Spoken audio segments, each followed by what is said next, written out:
Well, I think we should go ahead and get started, and then we'll look forward to him being able to join us. So let's go ahead and call the meeting to order. And if we can get our secretary to provide the information on the call-in, that would be great. Good evening, everyone. Thank you for joining us. There are 5 separate public comment periods associated with tonight's agenda. The commission will take general public comment during agenda items 3 and 14. In addition, the commission will take public comment specific to public hearing items number 6, 7, and 8 on the agenda. If you wish to speak during any of these public comment periods, you will need to access the Zoom link shown here or provided on the agenda located on the city's website under boards and commissions. You can also join the meeting by telephone by dialing 1-669-900-6833, and the meeting ID number is 956-9593-1818. This will join you by audio to the meeting. You will be prompted by the chair or the secretary when public comment is open. Use the Zoom features or press *9 on your telephone to request to speak. Please note that pressing *9 once will raise your hand to speak. Pressing it again will lower your hand. Please make sure your hand is raised if you wish to speak. Individuals shall limit their comments to 3 minutes per Nevada Revised Statute 241.020. Thank you. Thank you. So let's go ahead and have a roll call. Commissioner Reed, Here. Commissioner Pritzos, Here. Commissioner Carey, Present. Commissioner Kramer, Here. Commissioner Peterson, Here. Commissioner Rawson. I'll mark absent for now, and then we'll see what we can do about getting him in. And Commissioner West. Here. Assistant City Attorney Brandon Sendall. Here. Assistant Community Services Director Armando Ornelas. Here. Okay, so let's go ahead and open it up for our first public comment. It's an opportunity for any member of the public to provide comment on any item on or off the agenda. Do we have anybody on the line? There are no requests to speak. Okay, let's go ahead then and close public comment and move on to item 4, which is approval of the agenda. Can I get a motion? Madam Chair, Yes, Commissioner Kramer. Madam Chair, I move to approve the agenda of January, I can't even remember what day we met. January 5th. No, we're approving Oh, current agenda. of our agenda, February 4th. today's agenda of February 4th, 2021. Thank you. I have a motion. I have a motion by Commissioner Kramer and a second by Commissioner Pritzos. Any discussion? Can we please get a roll call vote? Commissioner Reed, Aye. Commissioner Pritzos, Aye. Commissioner Carey, Aye. Commissioner Kramer, Aye. Commissioner Peterson, Aye. Commissioner Rawson, just making sure in case he got in by audio. Commissioner West. Aye. Okay, motion passes. Item 5, here you go, Commissioner Kramer, is approval of the minutes. And first is the review and possible approval of the minutes of the January 5th Planning Commission study session. Madam Chair,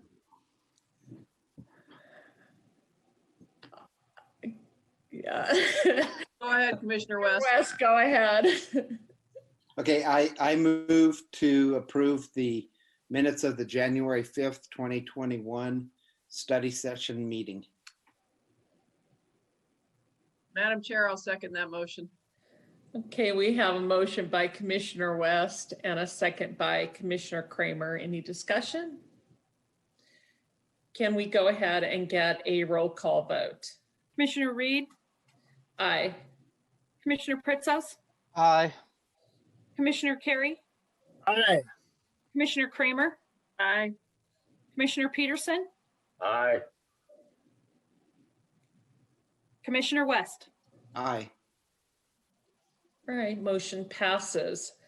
The next item is the review and possible approval of the minutes of the January 7th, 2021 Planning Commission meeting. I'm going to give that to Commissioner Kramer. Madam Chair, I move that we approve the minutes of the January 7th, 2021 Planning Commission meeting. Perfect. I second. All right, we have a motion by Commissioner Kramer and a second by Commissioner West. Any discussion?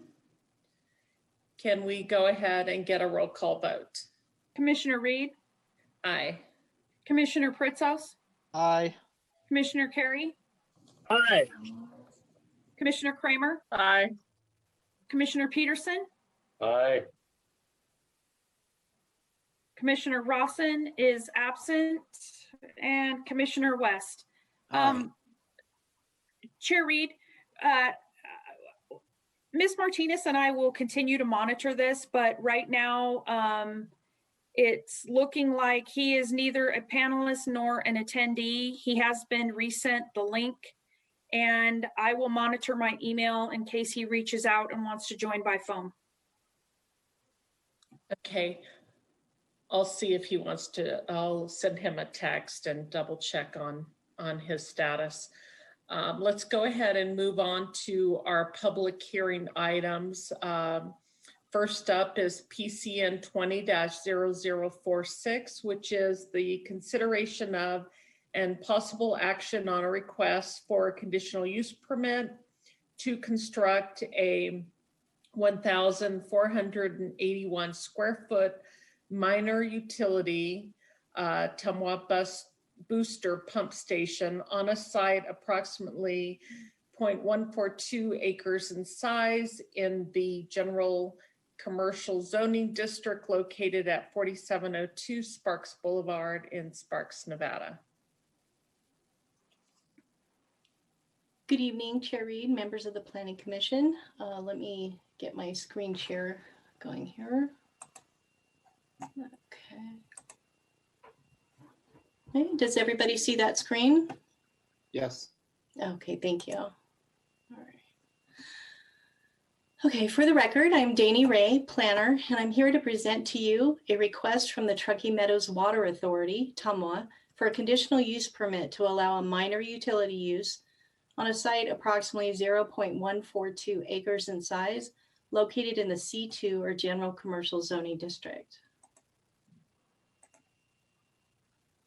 The project site is located here. Oh, let me get my cursor over there. It's disappeared. Hold on. There we go. Okay, thank you. Here, outlined in red, it's located north of Disk Drive and east of Sparks Boulevard. Uses adjacent to the project site include a shopping center to the south, a detention basin, and offices to the north. A continuation of that detention basin and single-family residential uses to the east, single-family residential uses to the west, and open space grazing land to the west.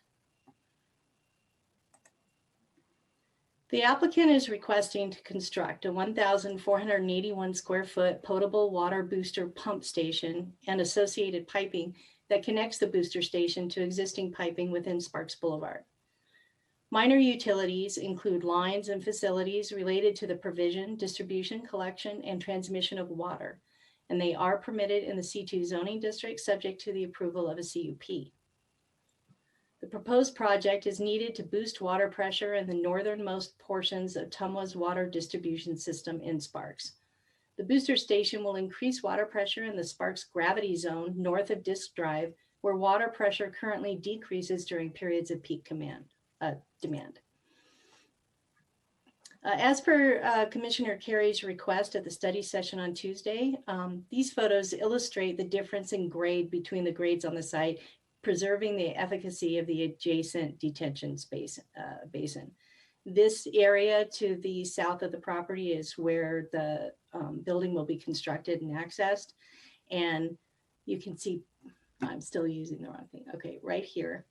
And then this is also that portion of land, and the detention basin is down here, and it won't be disturbed. This is the site plan. There's a driveway to be located on the southern portion of the property, connecting to Sparks Boulevard, shown to the west. The building is centrally located on the site, and it's to house the proposed booster station, and would be set back approximately 83 feet from the front property line. Estimated visitation to the facility will be 1 vehicle per day. Again, primary access to the facility will be from Sparks Boulevard, and the parking and driving surface will be of an impervious material such as asphalt.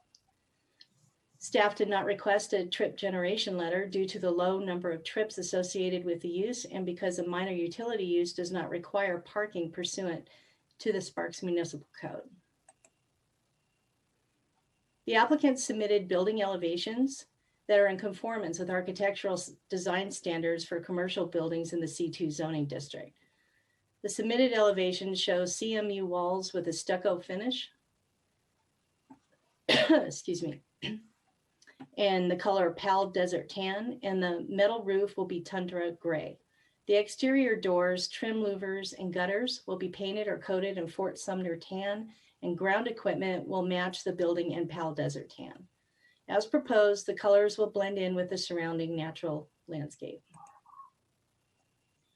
The applicant has provided landscaping and screening plans that are designed to be aesthetically enhancing to the project while screening mechanical equipment that would otherwise be visible from Sparks Boulevard. This is the location of the external mechanical equipment. The site has an existing lamb burn adjacent to Sparks Boulevard that provides additional screening for the project. Preliminary landscape plan proposes 13 trees, 65 shrubs, 2,310 square feet of rock mulch in areas of native vegetation. Requiring landscaping for sites in the C2 zoning district is to be 15% of the site area. Since the proposed landscaping area is 1.032 acres, or 21.2% of the site, the preliminary landscape plan actually exceeds this requirement. There is a condition of approval requiring approval of an administrator prior to the issuance of a building permit. The CUP process is intended to identify and mitigate potential impacts that proposed use may have on the surrounding area and public health, safety, and welfare. Because of this, staff has worked with the applicant to provide sufficient landscaping and trees to both provide a visual buffer as a screening of the outdoor mechanical equipment, but also to provide any additional noise mitigation that may be needed. On this slide, you can see the screening effect of the proposed landscaping and trees on the building, the exterior mechanical HVAC equipment, and the proposed chain link fencing with barbed wire. Condition number 2 makes this requirement. And lastly, associated piping will be installed as a part of the project. The installations or connections will be just north of Disc Drive and on Vista Avenue, just north of Los Altos Parkway. The piping installation will be subject to a traffic control phasing plan as per condition 5. Now I'm going to transition over to the findings, some of which are grouped together in similar categories. Finding C1 addresses conformance and consistency with the comprehensive plan and existing uses surrounding the site. The site is designated commercial pursuant to the comprehensive plan. Public facilities are listed as secondary uses in the commercial land use category, and minor utility uses are allowed in the C2 zoning district, subject to approval of a CUP. The use of the site for a minor utility, Tumwa Booster Station, will provide more reliable water pressure while utilizing an existing waterline infrastructure corridor, thereby promoting goal CF2, which calls to maintain and enhance the level of public services provided to residents, visitors, and businesses. And policy EV8, which calls for the provision of critical services and facilities. This use therefore conforms with the comprehensive plan supporting finding C1. The proposed location for this minor utility booster station is a vacant site. Adjacent parcels to the north contain a stormwater detention basin and small commercial uses. Properties to the south are developed with commercial shopping center. Single-family residences in the remainder of the detention basin are located to the east. Undeveloped grazing land and single-family residences located in the Mesa Meadows subdivision are located to the west. The existing uses are appropriate to their applicable zoning districts, supporting finding C2. As designed, most of the mechanical equipment for the pump station will be housed inside a masonry building. The booster station is set back approximately 375 feet from the nearest residential use and approximately 55 feet from the nearest commercial use. The electric mechanical equipment located inside the building operates at a low noise level and is mitigated by the CMU construction of the building. The exterior electric HVAC equipment produces minimal noise, as is typical of such equipment, and will be mitigated by the distance to other uses and landscaping, which will provide both visual and noise buffering. Due to the distance between the proposed booster station and other uses and the low intensity nature of the booster station, this use is not expected to significantly impact surrounding properties, also supporting finding C2. The proposed conditions of approval are intended to address the following identified impacts of the minor utility uses required for finding C4. Landscaping and screening. The ground mounted equipment proposed at the front of the booster station building must be screened from view of the public right-of-way.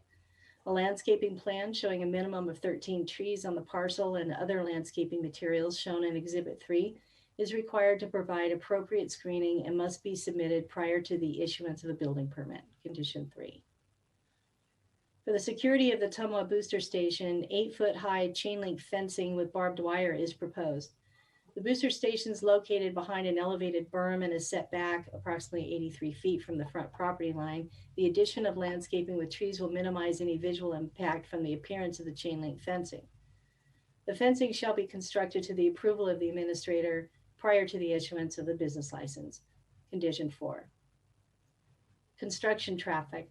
The construction of the booster station and associated piping is anticipated to temporarily disrupt the flow of traffic on Sparks Boulevard. The applicant must obtain all necessary permits for road work and obtain the city engineer's approval of a traffic control phasing plan. Condition number 5. The proposed minor utility use would support both existing and anticipated future water delivery needs for the growing population of Sparks. The proposed minor utility booster station is not expected to unreasonably impair natural resources because this project is in an established neighborhood with a mix of existing uses supporting finding C3. The Planning Commission meeting functions as the public hearing body, and public notice was published in the Reno Gazette Journal on January 21st, 2021. Notices were mailed to 57 owners of property within at least 500 feet of the subject property, also on January 21st, supporting finding C5. Staff has not received any public comment on this case as of today. Staff is recommending approval of this application. This concludes my presentation, and I'm happy to answer any questions you may have. Thank you, Dani. Do any of the commissioners have questions for staff? Seeing no questions, is the applicant rep from Tumwa here to provide any additional information or comment?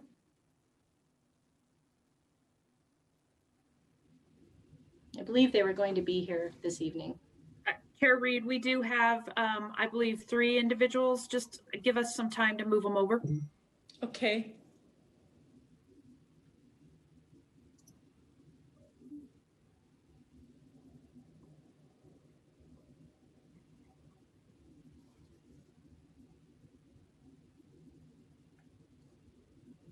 Hi, everyone.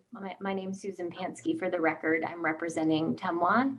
And with me today are Jeremy Wilson from Keller Associates and Jason Barnes from Tumwa. I don't think we have anything to add, but we're happy to answer questions if you have them. Thank you. Do any of the commissioners have questions for the applicant? All righty then. This is a public hearing item, so let's go ahead and open it up for public comment. Marilee, can you provide the call-in information again? The telephone number for call-in participation is 1-669-900-6833. And the meeting ID number is 956-9593-1818. Press 9 to request to speak. You can also join by using the Zoom link that was just shown there. Thank you. Do we have anybody waiting for public comment on this item? We have no requests to speak. All right, let's go ahead and close the public hearing and bring back to the commission for discussion or a potential motion.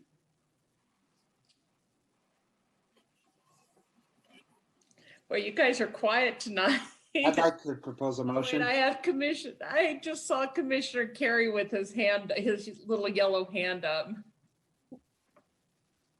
Yeah, thank you, Madam Chair. I guess I beat Commissioner West to it. I think this is a good project. I appreciate staff bringing those additional pictures. That really helped with the question I had at the study session.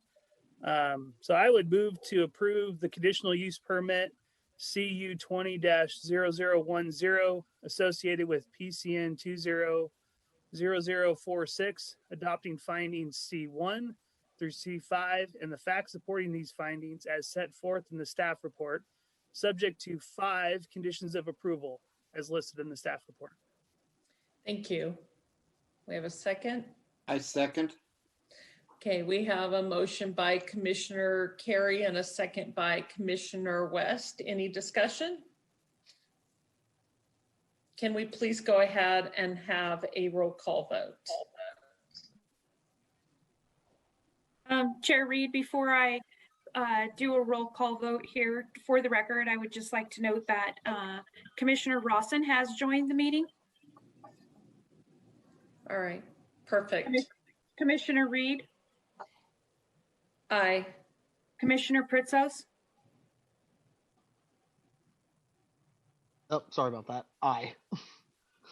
Commissioner Carey, Aye. Commissioner Kramer, Aye.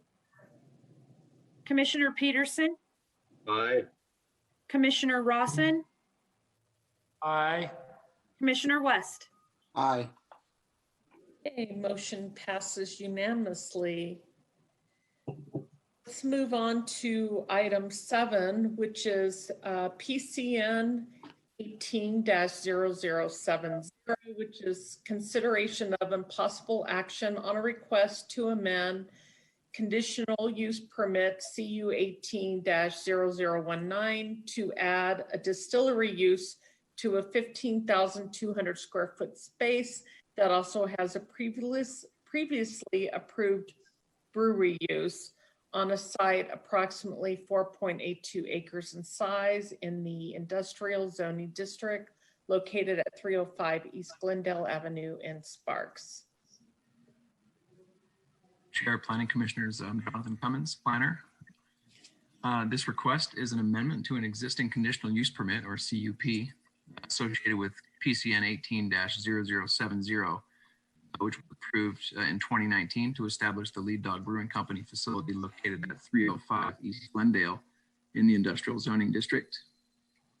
Now, the site is 4.82 acres in size and is just east of the intersection of South McCarran and Glendale Avenue. The building on the site is 122,000 square feet, and the tenant space in question is just over 15,000 square feet, and it's currently the home of the Lead Dog Brewing Company.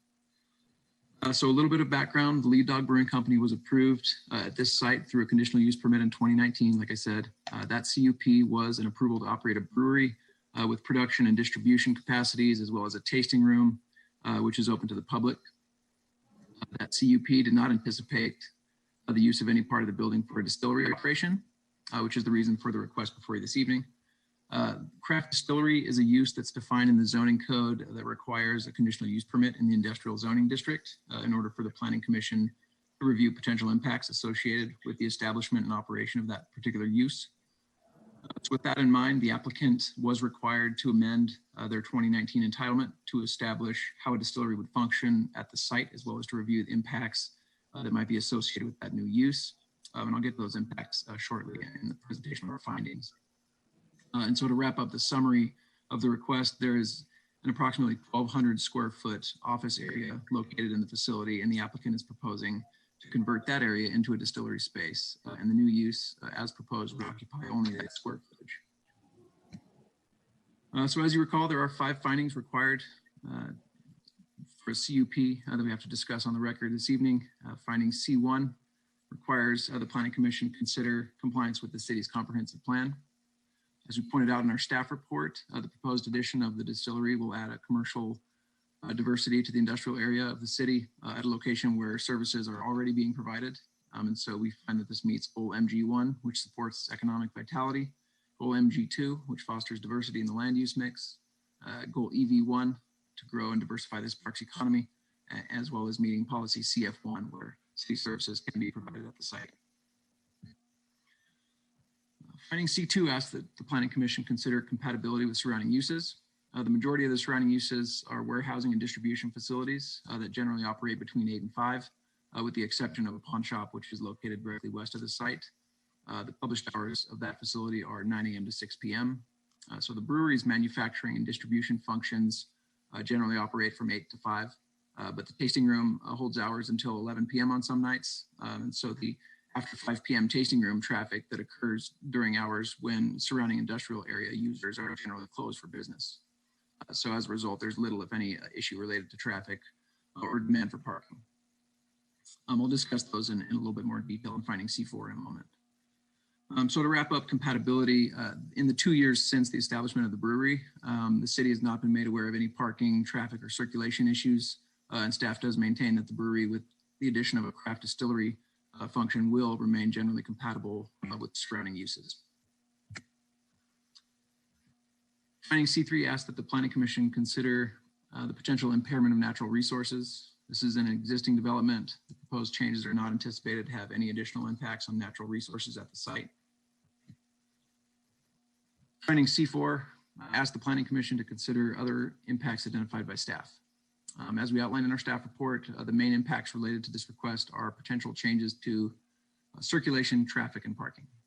The existing warehouse complex includes multiple access points which go onto and off of the site. Those points of access met the approval of the city engineer as well as the fire department at the time of the original entitlement in 2019. The proposed changes this evening that you're reviewing would not affect those circulation patterns.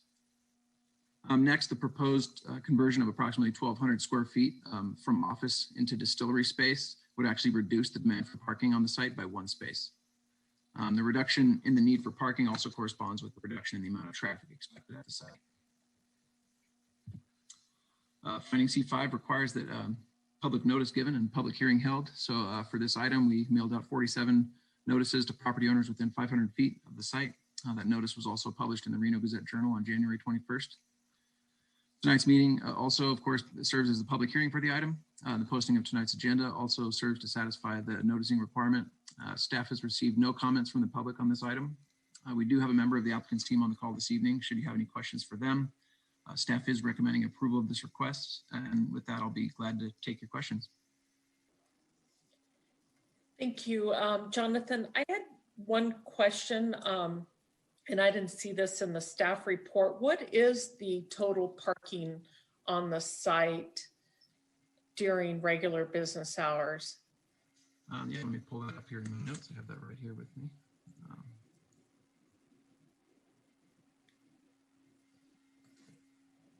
Just bear with me for a second. I'll pull that up and give you the exact numbers.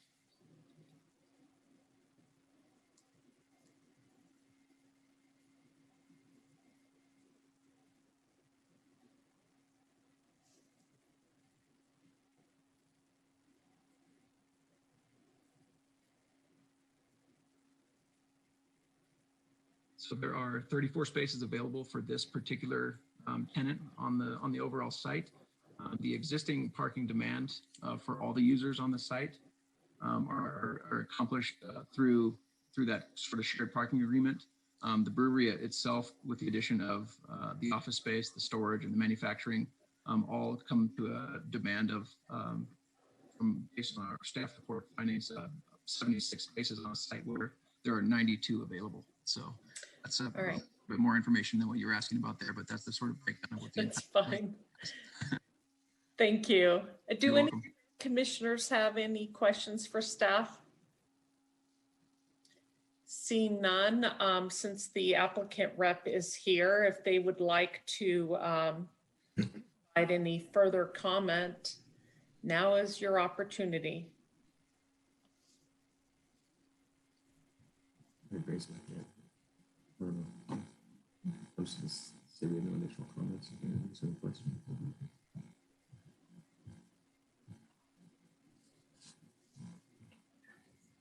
Hi, this is Will Whipple, representing Camp Cocktails. We have no additional comments, though we're here to answer any additional questions you may have. Thank you. Do any of the commissioners have questions for the applicant? Seeing none, this is a public hearing item, so let's open it up for public comment. And Marilee, if you could provide the call-in information once again.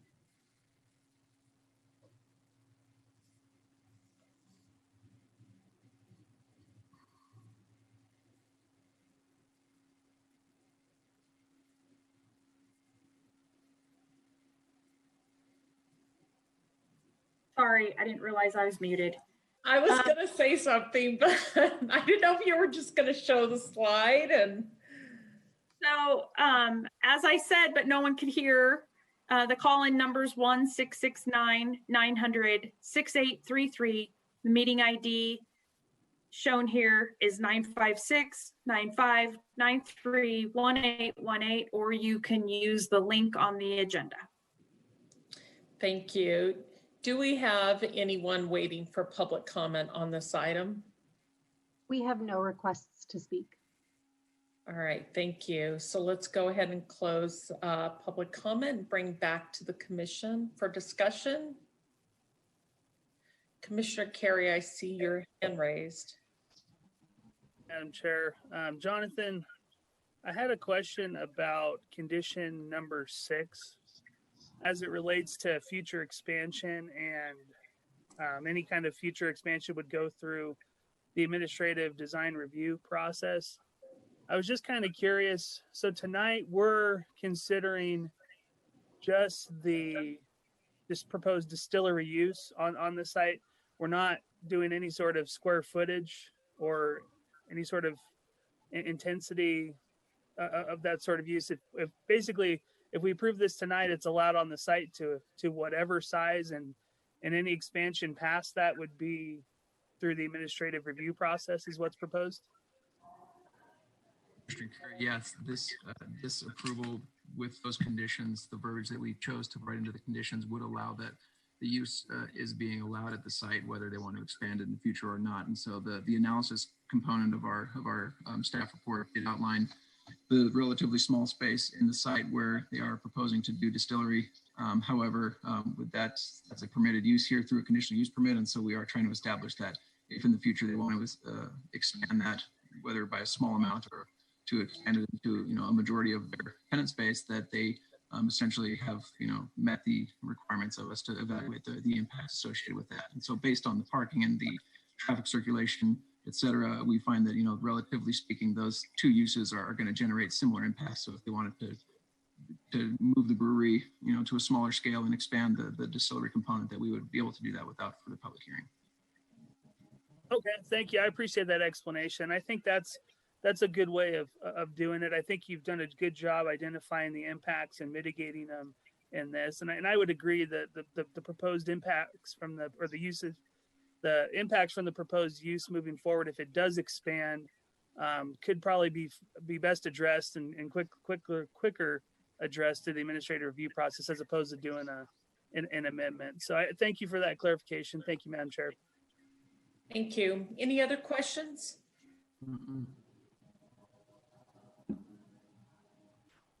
Okay, or I will consider a motion. Commissioner West. Okay, I'd like to propose a motion for this project. I move to approve CU 20-0009, an amendment to conditional use permit CU 18-0019 to add a craft distillery use to the existing brewery located at 305 East Glendale Avenue, adopting findings C1 through C5 and the facts supporting these findings is set forth in the staff report, subject to the 6 conditions of approval as listed in the staff report. Thank you. We have a second? Second. All right, I think Commissioner Pritzos, his square lit up first, so that's how I can determine. So we have a motion by Commissioner West and a second by Commissioner Pritzos. Any discussion? Can we please have a roll call vote? Commissioner Reed, Aye. Commissioner Pritzos, Aye. Commissioner Carey, Aye. Commissioner Kramer, Aye. Commissioner Peterson, Aye. Commissioner Rawson, Aye. and Commissioner West. Aye. Okay, motion passes unanimously. Let's move on to item number 8, which is PCN 19-0047, consideration of and possible action on a request to amend a final planned development handbook, Legends at Sparks Marina for a site in the new urban district, Legends at Sparks Marina zoning district generally located north of I-80, south of Prater Way and west of Sparks Boulevard, Nevada, to A, modify sign standards, and B, change the location of and associated landscaping requirements for the west buffer wall.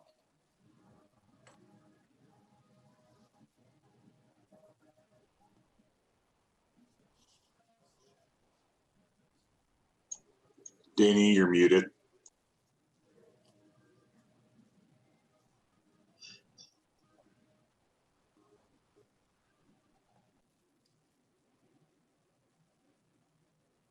Okay, let's try this again.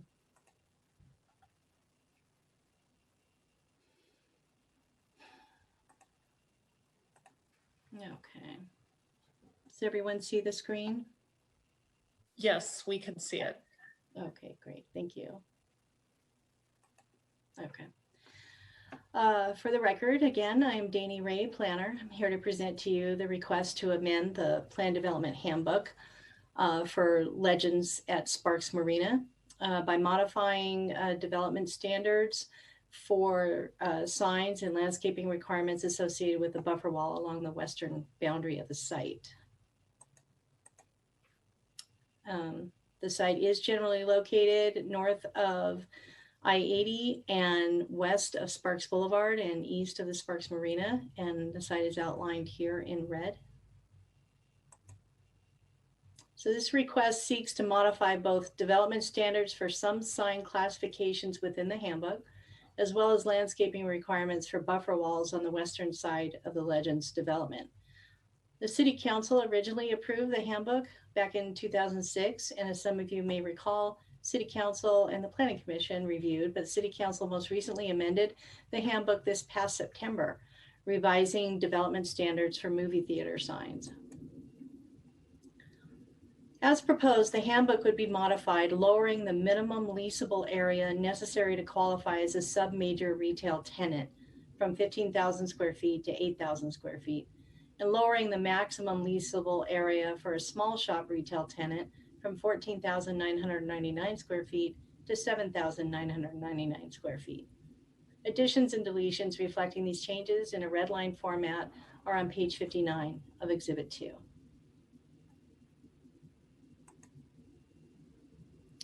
The proposed amendment would permit newly classified sub-major tenants, wall signs with 48-inch letters and marquee signs with 20-inch letters versus 30-inch letters on wall signs and 16-inch letters on marquee signs currently permitted when classified as a small shop tenant. There's a total of 64 small shops and 8 sub-major tenants. This slide shows the impacted tenant spaces for both existing tenants in yellow and future tenant spaces in green at the site. The proposed amendment would affect 6 existing and 2 future retail tenant spaces, or 11% of the total tenant spaces at the site.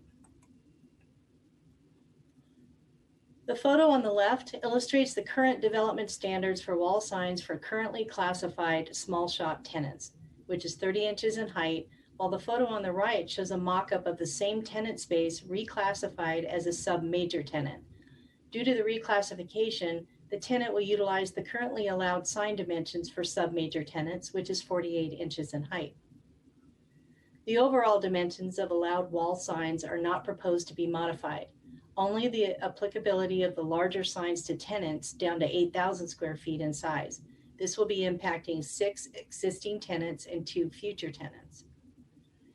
The increase in size is appropriate for sub-major tenant spaces and is not oversized for this space. The applicant has stated that with respect to the justification for the signage update, the current 15,000 square foot threshold for the transition from small shop designation to sub-major designation is an outdated threshold. All of the Legends Development current sign criteria reflect a lower threshold, which the applicant states better accommodates today's tenants' need for improved visibility. They are in lease negotiations with the tenant in the affected square footage bracket, whose standard signage would not be permitted under the current sign criteria, but would be permitted under the proposed change.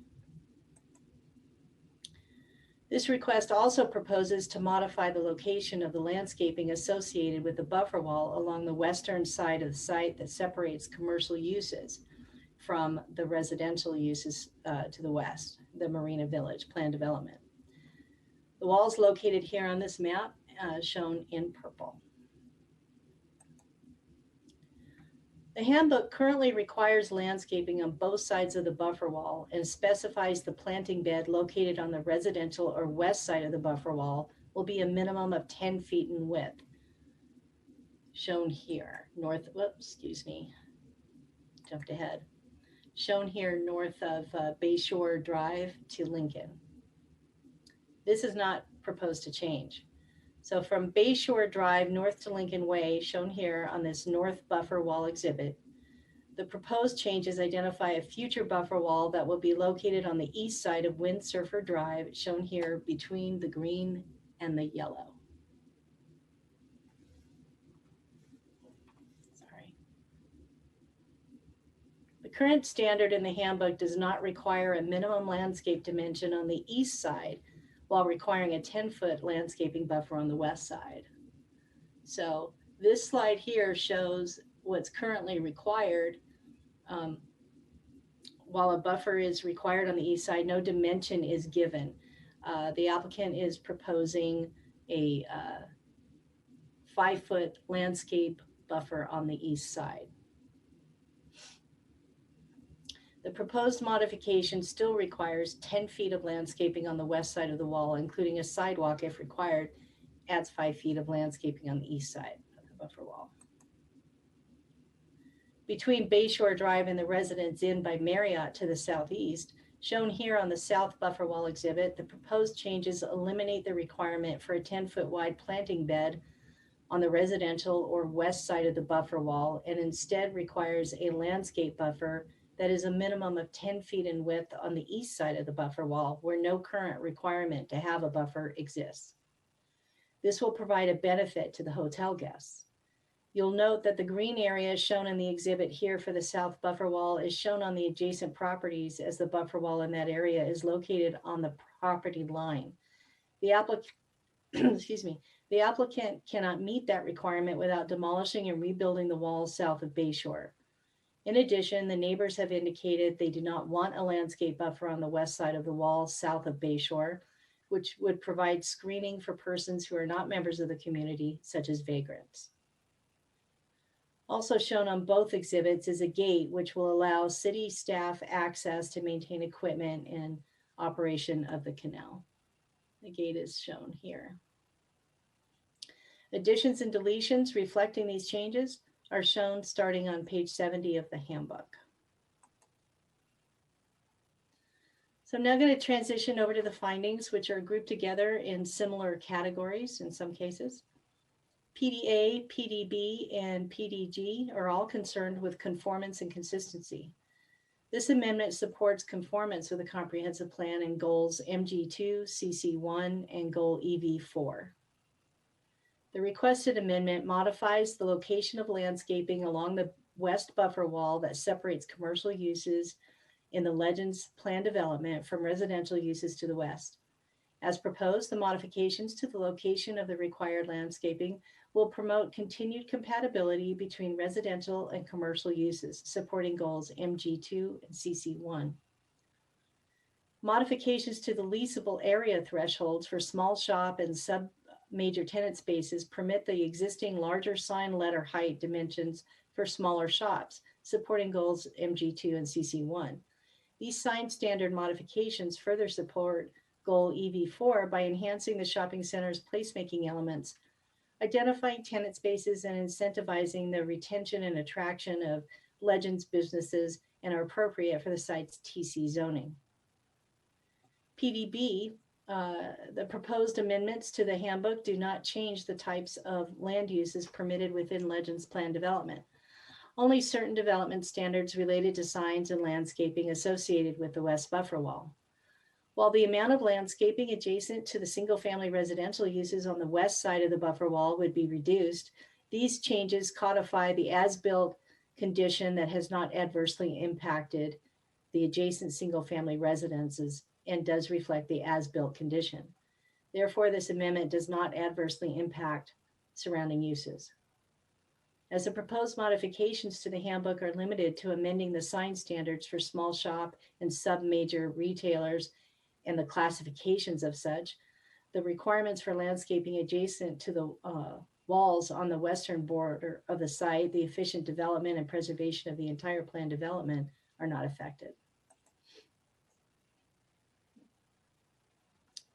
This amendment also supports public interest. A fiscal analysis was not required with this amendment because there are no proposed changes to densities or types of land uses.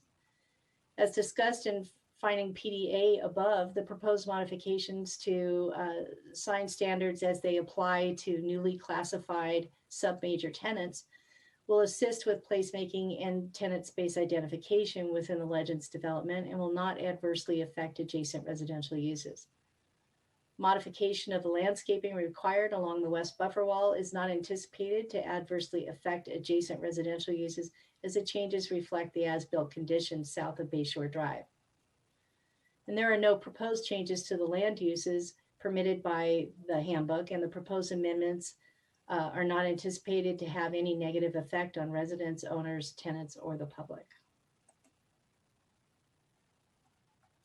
The public interest is served by modifications to retail tenant signs as they provide for more visible but not excessive identification for additional retailers within the Legends development. The modifications to landscaping adjacent to the west buffer wall support continued compatibility between commercial uses in the Legends development and adjacent residential uses, and therefore do not adversely affect the public interest. Modifying the applicability of the existing larger sign standards for reclassified former sub-major tenants supports tenant identification within the Legends plan development and does not impact land abutting or across the street from the site. The modification to the landscape buffer standards reflects the as-built conditions south of Bayshore Drive and is not anticipated to adversely impact adjacent uses. The buffer walls serve the entire planned development and the public. The modified sign classifications, the modified tenant classifications also serve the entire planned development and the public by providing an easy identification of additional tenants of the Legends Shopping Center in terms of the signage. So the handbook changes would not be granted to confer a private benefit upon any one person. Public notice was given as required by the Sparks Municipal Code and the Nevada Revised Statutes. The Planning Commission and City Council meeting function as the public hearings for this item. This request was noticed at a minimum to all owners of property within the Legends Plan Development and within 750 feet of the Legends Plan Development boundary. A total of 106 notices were mailed to property owners on January 21st, 2021. Public notice was also published in the Reno Gazette Journal also on January 21st. In terms of public comment, staff has received only one inquiry from a resident at 1195 Bayshore Drive and returned his call to provide additional information. Staff is recommending approval of this amendment to the handbook. This concludes my presentation, and I am available for any questions. Thank you, Danny. Do any of the commissioners have questions for staff? I don't see any. Is the applicant's rep here, and would they like to provide any additional information? Yes, good evening. My name is David Dawson. I'm here representing Red Development. Also in attendance is Frank Beedart, our engineer from Odyssey Engineering. No further comments to add to Danny's presentation, but happy to answer any questions. Thank you. Do any of the commissioners have questions for the applicant? Seeing none, let's go ahead and open it up for public comment. Marilee, can you go ahead and provide the call-in information? So the call-in information is 1-669-900-6833. Meeting ID number is 956-9593-1818. Press 9 to request to speak, or you can also access the link shown here. Thank you. Do we have anybody waiting for public comment on this item? We do not have any requests to speak. All right, thank you. Let's go ahead and close the public comment and bring back to the commission for discussion or a motion. Oh, Commissioner Carey, I didn't see your hand. Thank you, Madam Chair. A couple questions to staff.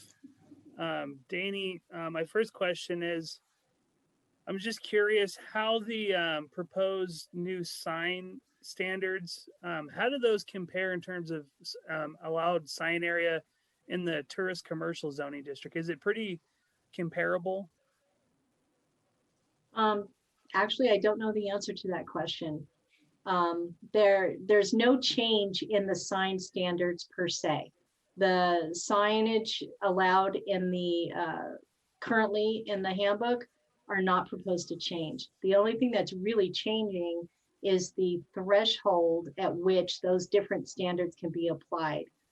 They have lowered or requesting to lower the threshold of the sub-major tenant down to a lower level so that some of the small shop tenants will now be classified as sub-majors and can utilize the larger sign standards that are already permitted within the handbook.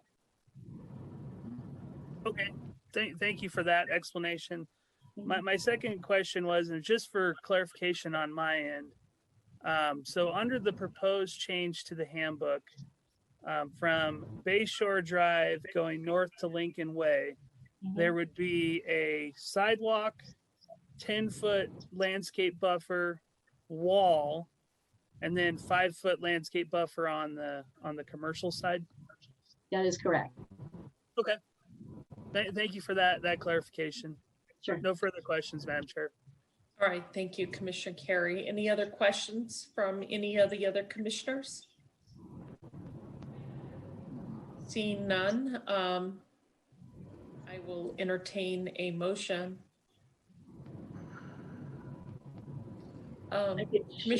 Commissioner Carey, I see your hand up again. Yeah, I'd like to kick the discussion off on this one. I'd like to thank staff for the clarification and the new exhibits. I think those are really helpful to allow the public and me personally what's going on.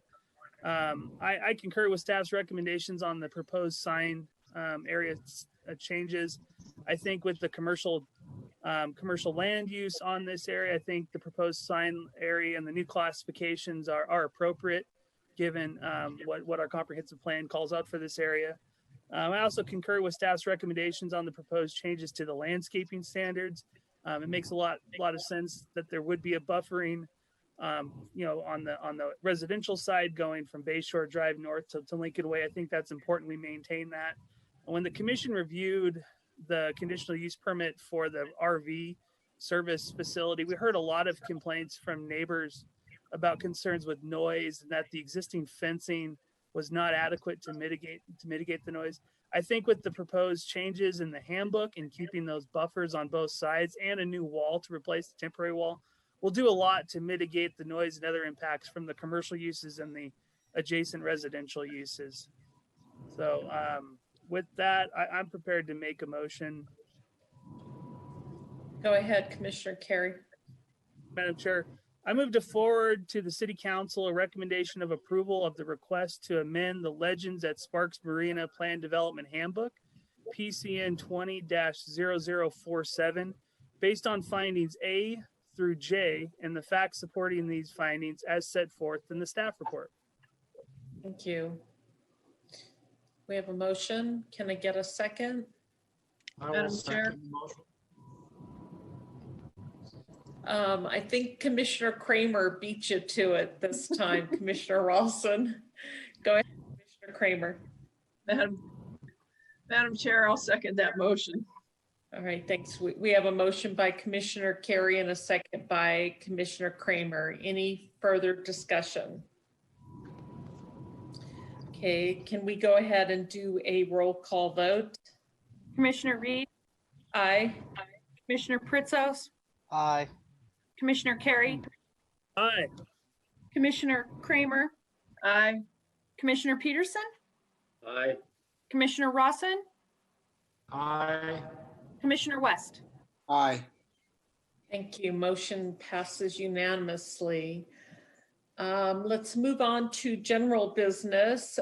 First item is PCN 20-0044, consideration of and possible action on a request for a tentative map for a 356 lot townhome and detached single family house subdivision on a site approximately 52.07 acres in size within the new urban district of Zonebrook zoning district, generally located southeast of Pyramid Way and south of La Posada Drive in Sparks.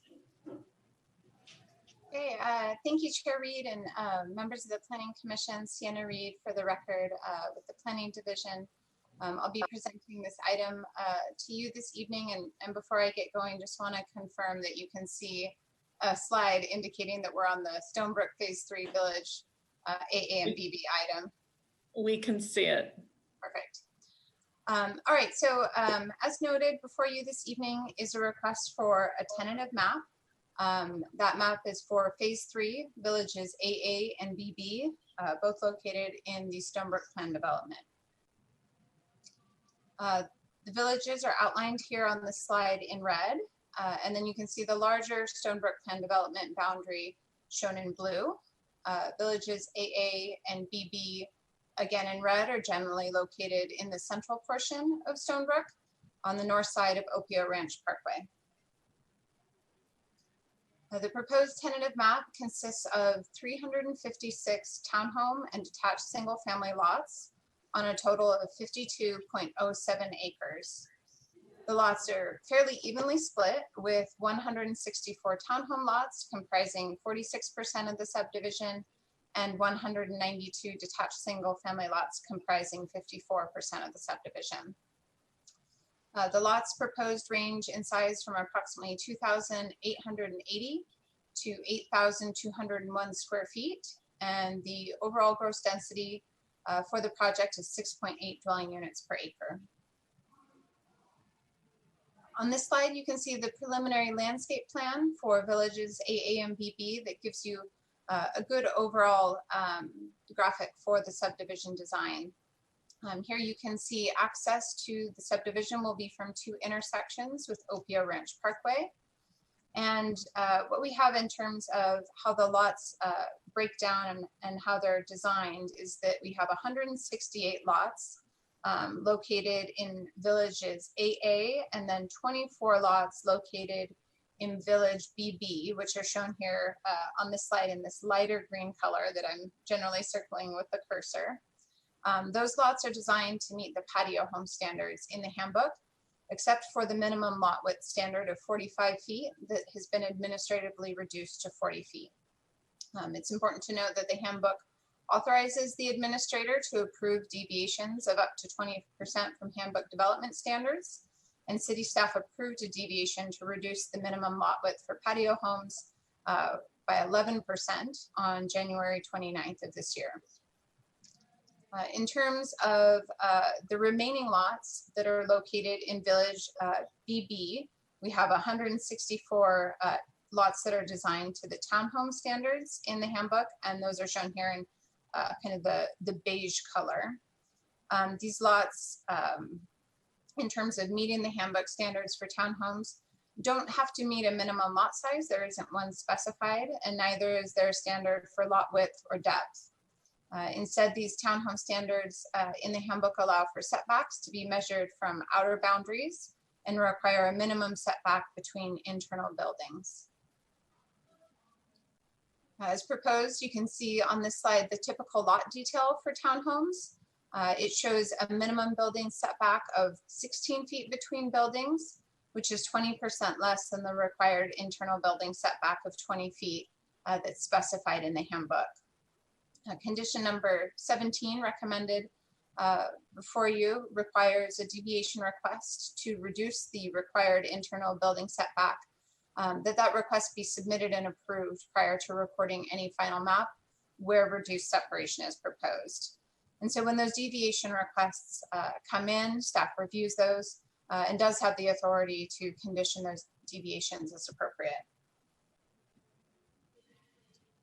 This next slide shows the comprehensive plan land use designations for the site in relation to the proposed lots. As you can see, most of the site is designated intermediate density residential, or IDR, and that's the beige color. And then the open space designation is present on the north and east sides of the site. The handbook designations of low medium density residential, or LMDR, and open space are coterminous with the comprehensive plan land use designations that you can see illustrated. As proposed, this tentative map request includes 3 parcels that are split between the IDR and the open space comprehensive plan land use designations, and then the conforming LMDR and open space handbook designations. As you can see identified on this slide, these are lots 273, the common area parcel east of lot 196, and then the common area parcel located to the north of lot 289. Here the handbook allows for adjustments to handbook designation boundaries due to changes in the location of streets that divide two designations, and does not consider those changes to be relocations of the handbook land uses. The applicant has maintained that the eastern road shown in Village BB, which is Sodalite Way, on the slide, should be considered the boundary of the open space designation, and that lot 273 is entirely designated LMDR. While state law requires the Planning Commission consider whether a proposed tentative map is in conformance with zoning ordinances and the comprehensive plan, if there is an inconsistency between the comprehensive plan and the zoning document, which in this case is the Stonebrook Handbook, the handbook, which is the more permissive, takes precedence because it is the zoning document. And so here the adjustment of the LMDR designation to the eastern side of Sodalite Way is allowed. The common area parcels east of lot 196 and north of lot 289, those comply with both the comprehensive plan land use and handbook designations, as they're going to accommodate required recreational amenities and formal landscaping rather than residential dwelling units. And it's important to note that after the Planning Commission meeting packet was published, we did get a request from the applicant to remove condition number 16 as it's proposed. Condition number 16 was recommended because the handbook requires the community park site within phase 3 be offered for dedication prior to recording the last final map within Stonebrook phase 3. And because this subdivision is the last subdivision that we'll be reviewing within phase 3, condition number 16 demonstrating that that park site dedication had occurred prior to the last final map within Stonebrook. If in fact the last final map was located within this subdivision, was placed on this particular project. However, one of the things that was provided to staff after the publication of the Planning Commission meeting packet was a recorded quitclaim deed for the 20-acre community park site. And so with that quitclaim deed now recorded, this condition has been fulfilled, and staff does support the applicant's request to remove this condition. So shifting gears here and moving on to the 12 tentative map findings that need to be considered by the commission this evening. For the most part, these are in numerical order. We do have just one slide that attempts to group topics together and takes them a bit out of order. But starting off here with finding T1, which is conformance with the comprehensive plan. As proposed, the 356 lots with this tentative map will provide small lot detached single family and townhome housing products that enhance housing diversity in Sparks. And that advances policies H1 and H2 related to housing supply and diversity. Policy CC8 encourages neighborhood diversity with varied lot sizes, as well as a mix of architectural styles, materials, and colors. Attached to this staff report are preliminary architectural elevations that include 3 designs for patio homes and 2 designs for townhomes. Those elevations are designed to comply with the standards in the handbook that address varied building design. Looking at policy C4, sidewalks are proposed on both sides of the street per the handbook and in compliance with this policy. And city services to the site can be provided at acceptable service levels, as was previously evaluated with the handbook approval and in compliance with policy CF1.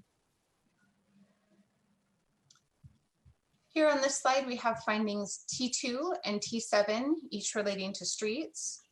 For conformance with the city streets master plan, we have project access being provided from Opio Ranch Parkway, and that's consistent with the handbook approval. Finding T7 focuses on the impacts to public streets. Here, an updated trip generation letter was provided indicating the proposed subdivision will generate 3,534 average daily trips, 262 peak hour trips in the morning, and 353 peak hour trips in the evening. That letter indicates that adequate capacity exists to accommodate the trips associated with single family development in Stonebrook, including this subdivision, as trips for single family development are similar to those identified in the master traffic study that informed the roadway network design for Stonebrook. The comment letter that was provided by the Regional Transportation Commission also finds that this tentative map request will not have a detrimental impact to traffic circulation or increased trips associated with single family residential development above what was analyzed in the master traffic study. However, it's important to note that RTC's comment letter also requests a 10-space park and ride facility be provided for residents. However, this handbook does not permit transportation uses such as a park and ride in the LMDR designation where the lots are proposed. And lastly, on transportation NDOT comments were also provided to staff. These comments touch briefly on the permitting requirements for connections to Pyramid Way. Moving on to finding T3, agencies that regulate environmental impacts did not provide comments on this particular tentative map. However, the developer does need to meet all applicable local, county, and state requirements in regards to environmental impacts. Finding T4 focuses on the availability of water to serve the site. Here, the domestic water requirement for 356 single-family lots is estimated at 302.74 acre feet per year, and municipal water service will be provided by TUMWA. Finding T5 looks at the availability of utilities to serve the site, including sewer and storm drain capacity. Here, the applicant has estimated that the 356 single-family lots will generate 124,600 gallons of sewage per day. The applicant is required to provide evidence that there is adequate sewer capacity to serve this project prior to recording a final map. However, the city has accounted for this sewer capacity in the studies conducted at the handbook approval stage. And then also for stormwater and drainage, there needs to be a final stormwater and drainage plan approved prior to recording any final map. Moving on to finding T6, which asks the commission to look at the availability of schools, police, transportation, and parks. On the schools side of things, the Washoe County School District comments indicate that the project will add 63 new students to Bow Hatch Elementary, 30 new students to Sky Ranch Middle School, and 28 new students to Spanish Springs High School. Bow Hatch Elementary is projected to remain under capacity for at least 5 years. Sky Ranch Middle, while recently constructed, is projected to be over capacity in the next 5 years. And so the options identified by the school district to alleviate those projected higher enrollments include the construction of additions to the school or potentially adjustments to enrollment boundaries. In addition, Spanish Springs High School is currently over capacity. However, enrollment relief is anticipated at that particular school with the opening of the new Hub High School in the fall of 2022. The Sparks Police Department is slated to provide services to the site, and they express no concerns with the current proposal. In terms of transportation, as previously discussed, the roadway network for Stonebrook was designed to accommodate the trips associated with this subdivision. And parks will be provided consistent with the handbook that plans for a 20-acre community park site adjacent to La Posada and north of villages AA and BB. Finding T8 addresses floodplain, slopes, and soil. Here, the lots proposed with this tentative map don't fall within the 100-year floodplain. The site is predominantly flat and does not trigger any standards related to sites that contain significant slopes. And final geotechnical reports are required at the time of final map. The 356 lots that are proposed with this request do not impact any of these features. In regard to outside agency responses, per finding T9, here only the school district, Regional Transportation Commission, and Nevada Department of Transportation provided comments, and those were discussed on the previous slides. Finding T10 asks you to consider the availability of fire protection services. Here, the project site is located slightly outside of the 4-minute travel time for the Sparks Fire Department. However, residential fire sprinklers are not required due to the alternative fire protection measures specified in the Stonebrook Handbook. These include a radio and paging system installed in the Truckee Meadows Fire Protection District, station number 17, as well as emergency access. So has an agreement with the Truckee Meadows Fire Protection District for automatic aid to serve this area. Moving on to finding T11, looking at other identified impacts. In staff's analysis of the proposal, we identified landscaping area maintenance, architecture for the residences, fencing, and regional trails. Condition 12 addresses landscaping with the requirement that a landscape maintenance association maintain the common areas throughout the project. Condition 8 requires final architectural elevations be approved prior to recording a final map. And condition 15 requires similarly final fencing plans at the time of final map. And lastly, for finding T12, it requires that the public be notified of this item. The posting of the agenda for this meeting and the city council meeting in the future serve to provide noticing to the public. And the agenda for tonight's meeting was posted on January 29th.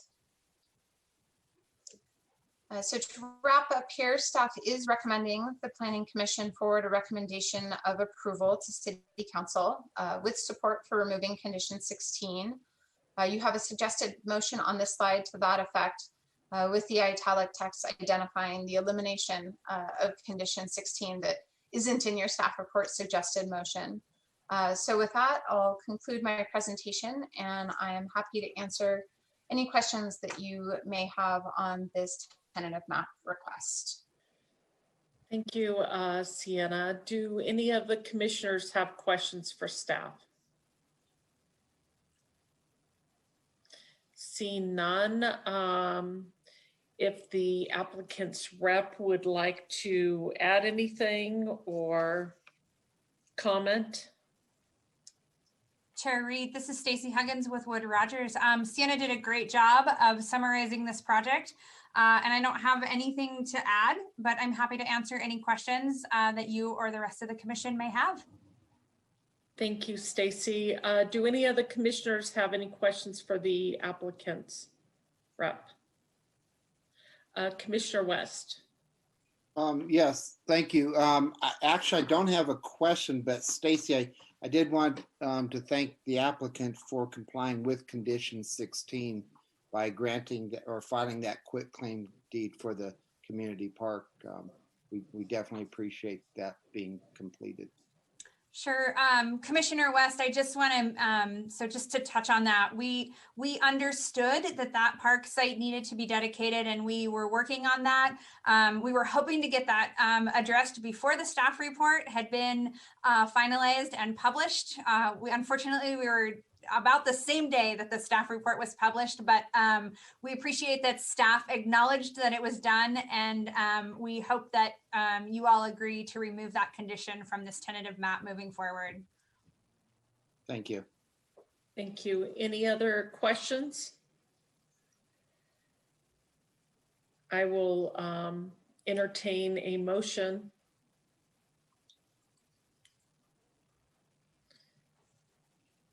I see Commissioner West and Commissioner Carey both with their hands up. I don't know which one. Did you want to make the motion, Commissioner West?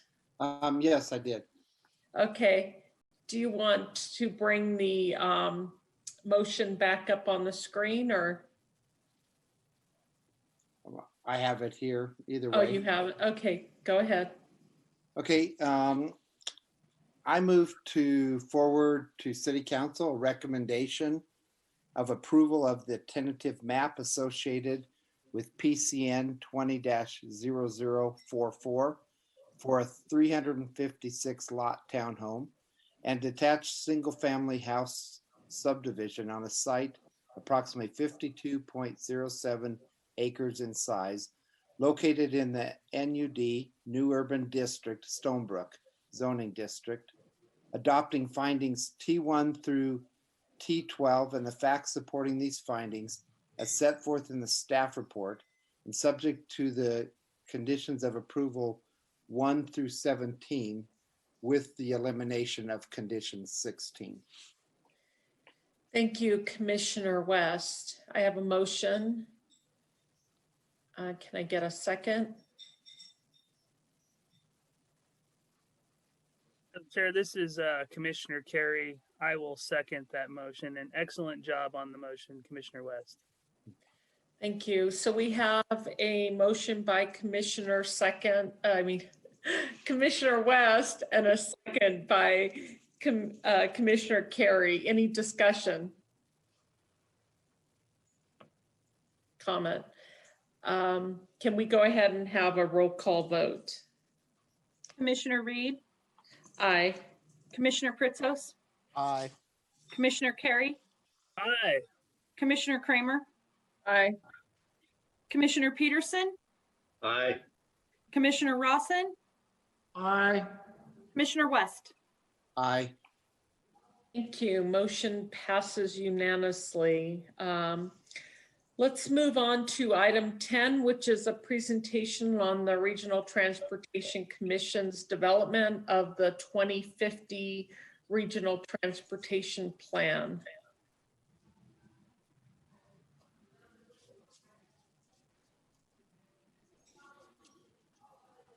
Oh, thank you, Madam Chair and the members of the Planning Commission. I wasn't sure if I was going to get an introduction at first or not, but I'll just jump in if that's okay. Can everyone hear me okay as well? I had a little problem with my microphone earlier. Yeah, we can hear you fine. Great, thank you. I'm going to share my screen real quick.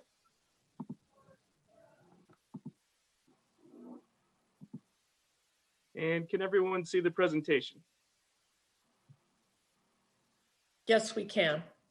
Great, thank you. Well, thanks again. My name is Dan Denges, Planning Manager with RTC for the record. Thank you for having us tonight. We wanted to present to you tonight kind of where we're at with the development of our 2050 Regional Transportation Plan, or RTP. We are currently under our 2040 plan, but we need to update this plan every 4 years. It's a federally required document for the Metropolitan Planning Organization, which RTC is for the region. And we are looking at a horizon year of 2050. And basically it identifies the guiding principles and goals for a region as it relates to transportation planning and investments through 2050. This is very much a community-based process. We do extensive community outreach. It looked a little different this past year due to the pandemic, but I want to say that we were actually pretty successful in getting engagement with the public. We were fortunate to get a couple meetings off in person when we first kicked off this plan development about a year ago now, and have since had some great success through social media and surveys and virtual meetings and that sort of thing. We are looking for plan completion by this May, so we're kind of in the home stretch here. And I wanted to touch on those guiding principles in the RTP, and they are to support safe and healthy communities, economic prosperity and innovation, sustainability, and increased travel choices. As I mentioned earlier, we had extensive outreach, and this slide just kind of demonstrates a few of the different groups that we've connected with and how we've administered some of that outreach over the past year. We do have a agency working group that we assembled with different agencies in the region specifically for the purpose of reviewing updates and status of the RTP as we move along and to get their input along the way. We consistently meet with them kind of on an every other month basis. We've also kind of reached out beyond our region and engaged with folks through our inter-county working group, and this would be like people in Story County and Carson City and the Tahoe Basin to get their input, kind of looking at a grander picture, how we fit in with not only Northern Nevada, but kind of the mega region that's consists of Northern California as well. RTC has a couple of standing advisory committees, the Technical Advisory and Citizens Multimodal Advisory Committee. And so they've been kind of instrumental in guiding us along the way. And as I mentioned, we were fortunate to have a few workshops kind of early on, but we've since moved over to social media. And very grateful to be able to present to elected officials and governing bodies such as yourself tonight. We did do a presentation to Spark City Council, I think it was a couple weeks ago, and also some of the other jurisdictions as well.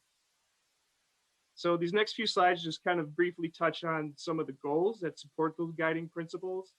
I think paramount in all of them, if we don't really rank which goals are more important than others, but certainly improving safety is kind of woven in with everything that RTC does.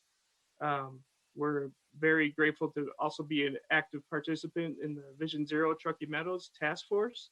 I think that's, since that group has been kind of brought together, we've made some great accomplishments, including a Vision Zero plan for our region, and really have engaged with not only transportation and government officials, but law enforcement and the medical community and health community. And so it's really kind of a a broad approach to implementing safety.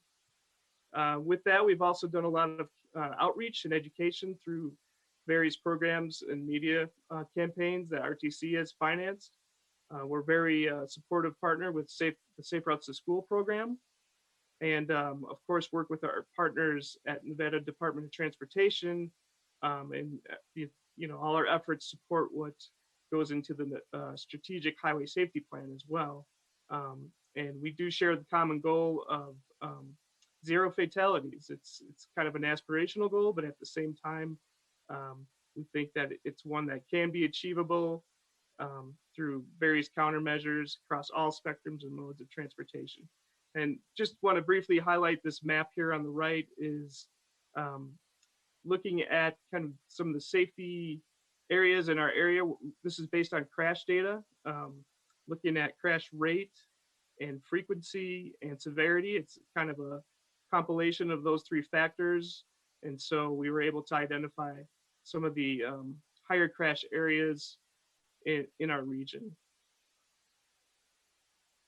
Another goal is integrating land use and economic prosperity. Obviously, as the transit provider for the region, we work very closely with our land use partners, such as yourselves, in really trying to implement transit where we do have those higher density areas, and it's more supportive of that. That very much dovetails into affordable housing and trying to provide services for those folks that might not have access to a car, and really trying to provide transportation to work and to services. We work very closely with the Truckee Meadows Regional Planning Agency. And when they were developing their plan, we've implemented their tiered system, which you can see on the map on the right there, of their land use designations into the project selection process for the projects that we are proposing in our plan. And I'll talk more about that in detail in a few more slides here. Another goal is promoting healthy communities and sustainability. By nature, we're, again, a transit agency, so we do encourage people to choose other forms of transportation than driving alone. Try to, again, provide that quality transportation in our core to serve those higher density areas, as well as planning many active transportation improvements, such as bike lanes and bike facilities, and really making sure that all our pedestrian ways and sidewalks are accessible, ADA accessible. It's not very, if you have a great transit system, but no way to get there to the bus stop, you're kind of doing a disservice to those that might depend on it. So we really have to look at the system holistically. Of course, we are supporting the state's climate initiative. Under our current governor, there's a big push to reduce greenhouse gases, and by nature, RTC is supportive of that through our activities and operations. In fact, our plan, this RTP, has to be meet what's called transportation conformity, in which we have to meet certain criteria, air quality criteria as defined by the US EPA through our planned improvements.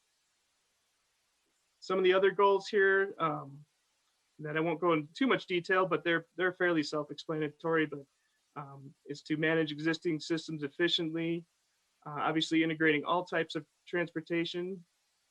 We try to promote a well-balanced and truly multimodal plan, looking at regional connectivity within our region, but also those important connections to outside our region as well. Promoting equity and environmental justice is another top priority. We want to make sure that no one's being left out in the improvements and programs and services we provide, and to really reach those kind of underserved areas and populations so they have equal footing just as everyone else to really enjoy the same activities we all do in getting to quality shopping and groceries and institutions. Improving freight and goods movement is very important for this region, obviously, as we're seeing kind of an increase in warehousing and logistics centers popping up around the area. And then we continually, we invest strategically, of course, but also continually monitor our implementation and performance to see where we can improve things. And as population grows, as technology advances, what we can do to kind of keep up with that and continue to improve in performance. So I mentioned earlier that we went through this prioritization process for all the projects that are being proposed for our RTP. And these are just a few of the factors that were considered. I did talk about safety a little bit. We also looked at traffic volumes and congestion, including forecasted traffic volumes through our travel demand model. Project readiness was another factor. Excuse me. And I mentioned how we incorporated TMRPA's land use designations. Equity, again, that's an important factor. Looking at bicycle and pedestrian connectivity, where applicable, looking at flood mitigation, and didn't want to leave out public input or the input from our stakeholders that we've been working with all along. So we developed this prioritization framework to kind of inform our process. We wanted to have a little bit more of a data-driven process, but again, I want to stress that it's not an end-all be-all. I mean, just because a project might rank high in a number doesn't mean that it necessarily gets programmed earlier and vice versa, because we have to consider other factors too, such as available funding and timing and in relation to other projects. So, but this was very helpful for us and in presenting to our board a proposed project list, and we were able to kind of back it up with the data. So jumping into the projects, these next few maps go over the different time periods we've identified in the RTP. So we've pretty much broken out over this, horizon to 2050, the first 5 years of the plan, the second 5 years, kind of the midterm projects, and then everything after that we consider the out years. And I apologize, this might be a little hard to see on your screen, but so I'll just briefly go over the legend here, but kind of the gold colored lines represent capacity projects. The green lines represent freeway projects. The blue lines are multimodal, so looking at active transportation improvements, kind of the bicycle and pedestrian facilities that I talked about earlier. I do want to caveat too that a lot of the capacity improvements that RTC does do incorporate multimodal elements wherever we can. So just because it is a capacity project doesn't mean it's exclusive of any other amenities that might go along with that. Kind of the orange dashed lines are projects that are will be or anticipated to be under design during these time periods. And then the purple lines represent privately funded projects. So these are really more associated with developments that we're familiar with, that we've been, talking with our local entities, City of Sparks staff here to inform us what might be coming online, what we need to consider as part of the roadway network going forward. So this is looking at the next 5 years, 2026 to 2030. And you can see that, we're investing a lot of multimodal kind of in the core, whereas the capacity projects, as you would expect, are maybe a little more on the fringe where we have some growing areas, up in the North Valleys, Spanish Springs, and I think you'll see this more as we get closer to the out years, and kind of in the South Reno. And then with the multimodal projects, the density is already there to kind of support these types of projects. So it does make sense to see these more in the kind of the urban cores of downtown Sparks and downtown Reno. And then lastly, this is the 2031, the 2050 timeframe. And I will note, you might have heard, we're currently looking at a connection between Lemon Valley and Spanish Springs.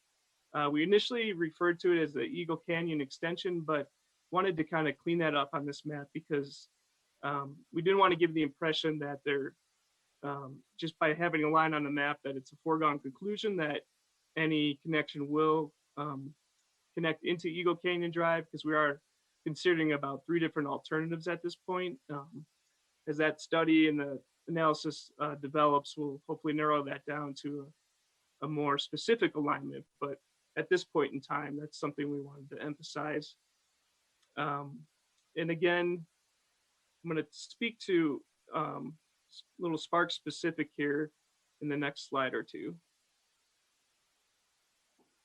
I did not, focus obviously has been on roadways these last few slides, so I did not want to leave out transit, as it obviously is kind of the third leg to what we do at RTC. And, you know, we're looking at continuing to provide a productive and efficient quality transit service, really, you know, reinforcing investment in the core in our fixed routes that have, you know, been so kind of people have become familiar with and dependent on. The last thing we want to do is kind of, you know, kind of these boom and bust cycles expand out, but then have to cut back service after someone is already used to and reliant on a service in their area. So with that, we're trying to, again, as mentioned, a higher quality transit service. We want to attract some of the new riders and just demonstrate, you know, that it's can be very much used for workforce mobility. And we're looking at innovative approaches to that mobility too. Without going too far off the weeds here, we have been successful in implementing what we call a flex ride service. Is really kind of a on-demand transit service, which is a curb to curb that operates within zones. Our first foray into this was actually in Sparks as a pilot, and it did prove to be so successful that we're now trying to implement it in other areas of the region as well. But essentially, this would allow people that might not have a fixed route, you know, bus routing right through their neighborhood to still be able to utilize transit if they're within the zone, and you know, without having to really leave their home. That, you know, they can pull up to the curb and either bring them to their destination within that zone, or they can actually get on, make a transfer to a fixed ride route for maybe a longer trip. And as I mentioned earlier, we definitely want to maintain existing levels of service. If additional revenue does become available and we're able to program it out and expand, that's certainly a discussion we will have. And then lastly, I wanted to focus a little bit, as I mentioned early on, we are fortunate to have a couple open houses and public meetings when we're starting to kick off this plan. And one of those was in Sparks, with Sparks industrial areas, kind of the focus of the open house. We got some really valuable input there. This industrial area in particular, it was very clear to us that there's a need to improve pedestrian access from transit to some of the employment locations, and some of the multimodal amenities there. As you can see, we do operate bus systems throughout the area, and the little bus icons represent all of our transit stops. But again, there's kind of a need to take a more holistic approach and really fix that first mile, last mile solution so that all these stops are accessible. And so a lot of the projects that are in the 2026 to 2030 timeframe are kind of focused in this industrial area here, looking at multimodal and safety improvements on Gregg Street, in Rock Boulevard, in McCarran. So looking forward to some investment that we can put in this area to really assist people trying to get to work. And that kind of leaves off where our next steps are. So as I mentioned, we're in the home stretch here. We have Most of the RTP drafted at this point. We're still working on a few chapters. We have been circulating them both to our agency working group and to our advisory committees for some kind of initial comments. And we plan on bringing them to our board here later this month for feedback as well. We're still kind of evaluating and prioritizing some of the projects, although we have a pretty refined list at this point. And now we have to really focus our efforts on our travel demand modeling and air quality analysis.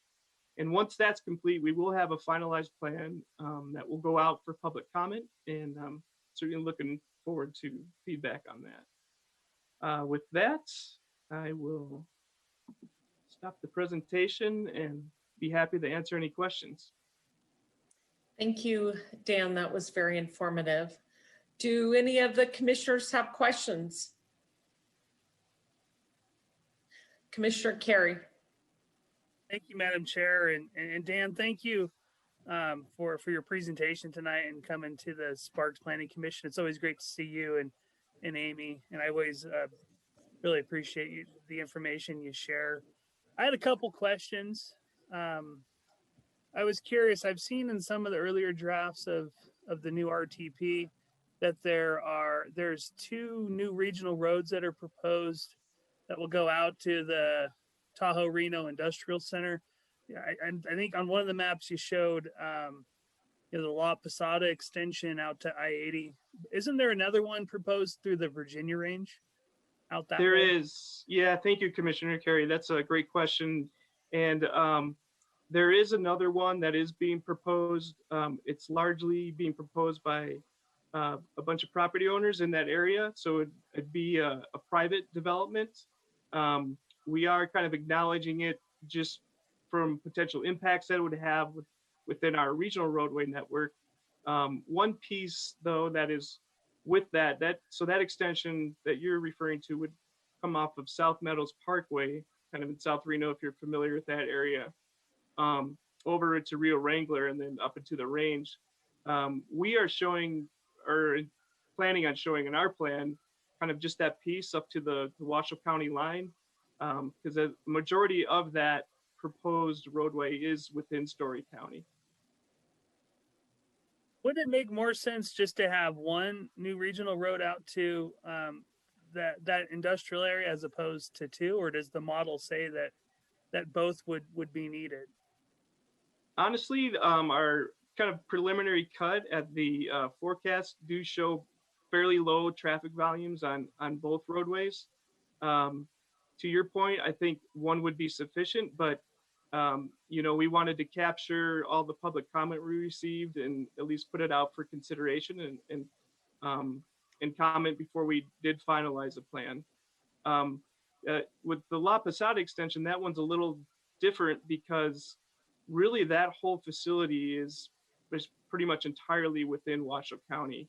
It eventually would hook into at least kind of the conceptual alignment I've seen down by USA Parkway, but and that's really right at the Washoe Story County line. Okay. And my last question, will the new RTP propose any park and ride facilities? Yeah, that's a great question. Thank you again. And I did kind of gloss over that, but we are looking at a number of different locations, both in Reno and Sparks. We have seen a lot of increase, speaking of the Tri-Center, in our van pool program, which is great. We do have a lot going out there, but kind of a unintended consequence, if you will, is, where do folks that are in these van pools kind of congregate and meet up so someone doesn't have to drive around to everyone's house. And so there's definitely a need for some park and ride locations, and we've identified a few, and we do have staff, I believe, that is kind of working with, or at least in communication with some of our larger retail owners to see if maybe some space could be set aside in, like a big box retailer's lot for some kind of informal park and rides. Great. Thanks, Madam Chair. I may have some comments later, but those are my questions. Thank you, All Dan. right, thank you. Any other questions from any of the commissioners? Dan, I had one question.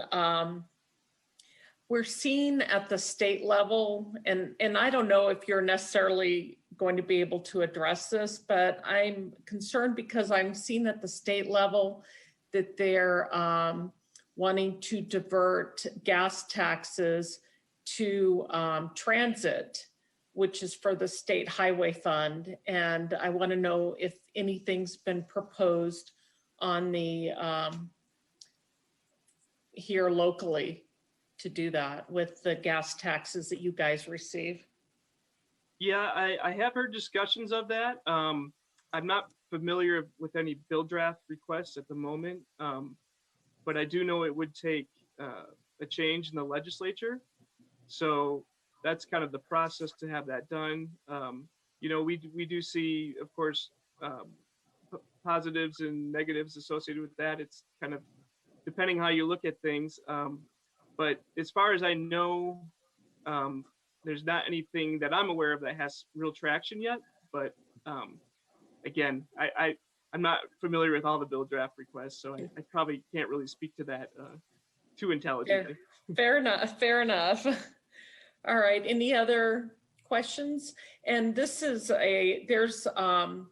we are not making a motion to accept, are we?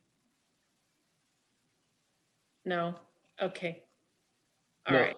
No, Commissioner or Chair Reed, this was just a informational presentational item for the Planning Commission. Okay, great. Before we close this item, any other questions? Commissioner Carey. Thank you, Madam Chair. I'll jump back in. I just kind of, I appreciate Dan attending our Tuesday study session. I just had a couple comments and some feedbacks to take back. You know, I very much appreciate the discussion on park and ride facilities. Over the past couple months, we've seen a couple comment letters from your agency, which I think are really interesting and a great idea on our tentative maps we're reviewing to look at park and ride facilities. So I think that's a great discussion. I encourage those discussions to continue to move forward. I think if we had better park and ride facilities called out in the RTP and better identified and a better overall regional strategy, we at the local government level could get, and when we're negotiating development agreements and handbooks, we could actually get land set aside to do park and ride facilities. I think that's a big strategy we look forward to and Sparks with respect to Spanish Springs and transporting people and getting them off the roads. I think there's a lot of air quality and traffic benefits from doing that. So I was happy to hear about that. I think with respect to the regional roads, one concern I have, you know, if we're talking about building or amending the regional plan for transportation to put in a new several-mile regional road from La Posada all the way out to Interstate 80 through the Virginia Range, and then another one, or through the Paw-Raw Range, and then another regional road through the Virginia Range. You know, those are hundreds of millions of dollar facilities. And I think from where we're looking at as a region transportation-wise, we have a lot of needs. There's a spaghetti bowl. There's all these capacity projects you've identified. There's the safety and multimodal things we want to accomplish. I think we're really going to be strapped if we're looking at two huge, massive regional road facilities out to the Tahoe Reno Industrial Park. I don't think that is equitable from a finance standpoint or from an environmental justice standpoint. I think, you know, the strategy should be to either, you know, look at the I-80 corridor and make improvements that are needed. I know there's some ideas there, perhaps even get rail out to that area, to that emerging employment center. So concerned about that, and I appreciate you coming out again. And I don't think these comments with respect to transit will be any surprise to you, Dan, but you know, we had talked in the past and I've expressed to your board the impact that the cuts that we experience in Sparks from our fixed route transit service from the transition to the pilot project for FlexRide were really impactful from a land use planning perspective. And were really impactful to our community and what we want to accomplish in our comprehensive plan. And I've appreciated the agency returning transit service on Route 25. I think it's critical moving forward that we maintain service from downtown Sparks out to along Prater Way corridor out to the Northern Nevada Medical Center. Moving forward, I think as what we saw from the Flex Ride experiment, I don't think it was equitable to the folks that live along that corridor and rely on fixed route service to work and do everything they need to do. So I would encourage, moving forward. And I really like that you brought up your map showing the regional growth tiers. There's a lot of dark colors on that maps, and we're looking at tier 1 and tier 2 areas along the Prater Way corridor. There's a lot more growth that we're going to be experiencing. So I think it's absolutely critical that we maintain transit service along the Prater Way corridor from downtown Sparks all the way to the Northern Nevada Medical Center and not have to rely on other modes. But other than that, thank you. Thank you, Commissioner Carey. I appreciate your comments, and we'll certainly bring those back to the group.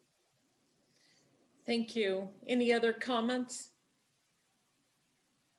I think that's it. Thank you again, Dan, for the presentation. And thank you, everyone. Have a you good guys night. are doing a wonderful job. Just so you know, you're doing a good job, and I appreciate it. Thank you, Madam Chair. Item number 11 is selection of a commissioner to serve on the Regional Transportation Commission's Regional Road Impact Fee Technical Advisory Committee, effective immediately and ending June 30th, 2023, from the following pool of applicants listed in alphabetical order: Scott Carey, Marilyn Kramer, Frank Peterson, Evan Pritzos, Mike Ralston, Shelley Reed, and Kyle West.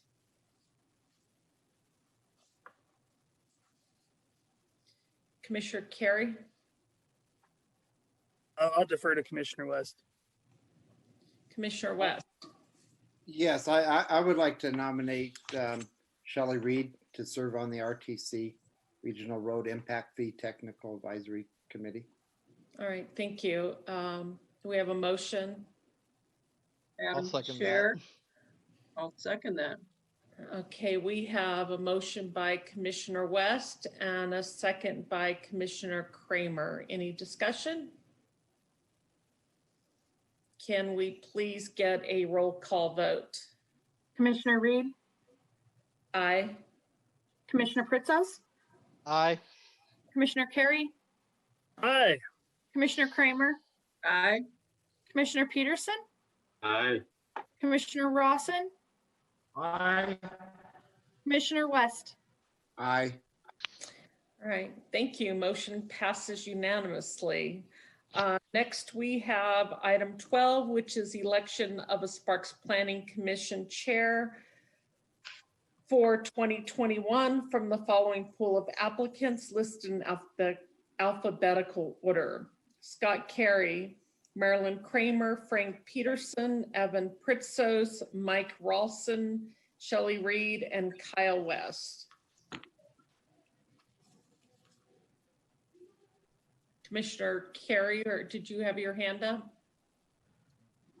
I did, Madam Chair. I would like to make a motion to nominate Commissioner Pristos as our chairman. Thank you. And I see Commissioner Kramer has a hand up too. Madam Chair, I would second that motion. Okay, we have a motion by Commissioner Carey and a second by Commissioner Kramer. Any discussion? Can we please have a roll call vote? Commissioner Reed, Aye. Commissioner Pritzos, I abstain. You're going to abstain. I don't vote for myself. You It's a don't thing know, of of course you principle. can. Commissioner Carey, Aye. Commissioner Kramer, Aye. Commissioner Peterson, Aye. Commissioner Rawson, Aye. Commissioner West. Aye. Motion passes with Commissioner Pritzos abstaining. Congratulations. The next meeting, it's Thank all you. yours. I look forward to it. All right, let's move on to item 14, which, item 13, which is election of a Parks Planning Commission Vice Chair for 2021 from the following pool of applicants listed in alphabetical order: Scott Carey, Marilyn Kramer, Frank Peterson, I'll skip Evan, Mike Ralston, Shelley Reed, and Kyle West. Madam Chair, I would like to nominate Commissioner Kyle West for Vice Chair. Thank you. We have a motion. I'll second that. We have a motion by Commissioner Kramer and a second by Commissioner Pritzos. Any discussion? Can we please have a roll call vote? Commissioner Reed, Aye. Commissioner Pritzos, Aye. Commissioner Carey, Aye. Commissioner Kramer, Aye. Commissioner Peterson, Aye. Commissioner Rawson, Aye. Commissioner West. Aye. Motion passes unanimously. Congratulations Thank to you. Commissioner West. Thank you. So let's move on to item 14, which is our last public comment of the item. Can we once again provide the call-in information? Call-in information for this last public comment period is 1-669-900-6833. Meeting ID number is 956-9593-1818. Press *9 to request to speak. You may also access the Zoom link on the agenda on the boards and commissions page. Do we have any callers for public comment? We have no requests to speak. All right, thank you. Let's go ahead and close public comment and move on to announcements from staff and commissioners. We'll start with the staff announcements. Chair Reed, members of the Planning Commission, this is Armando Ornelas. We do not have any staff comments for you today. Are there any announcements from any of the commissioners? Commissioner Carey. Thank you, Madam Chair. Just wanted to quickly congratulate Commissioner Pristos and Commissioner West on their elections. Thanks for your service and leading our commission in the future here. I just also want to extend my appreciation to you, Madam Chair, for your work over the past year as our chair. I think you've done a great job. I think you've had to deal with some very unique challenges that no other chairman in the history of the Sparks Planning Commission has had to deal with. So I appreciate all your hard work and great job that you did. Thank you for those comments. I also want to give a shout out to the staff, because if it wasn't for what the staff set up on doing these Zoom calls and getting us all trained and in line and cracking that whip, I don't know if I could have been all over the place at the start of this. So it's certainly been challenging, but also I've enjoyed it. So thank you for that. Any other announcements? With this, I will adjourn this meeting. Thank you all. Thank you. Thank Goodbye, you. everyone. See you next month.